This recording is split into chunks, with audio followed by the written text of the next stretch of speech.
This video is for educational and informational purposes only and is based on my personal review of the app. Before we start the installation process, let's first understand what MovieBox is.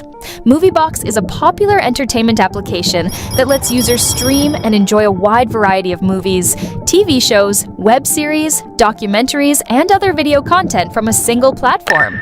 So first of all, go to your web browser and search for MovieBox BlueStacks. Once you search that, click on the first BlueStacks.com website. Once the website open, click on Run MovieBox. Movie and TV shows on PC, so the file will download automatically, and now run it once it's downloaded. So once you run it, you will go to install it directly from Google Play Store.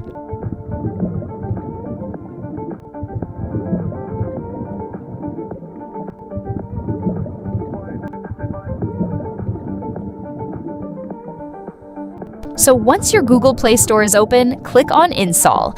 So the file size is just 29.94, so wait for the download to be done. Once it's installed, just open it and enjoy watching movies in the big screen.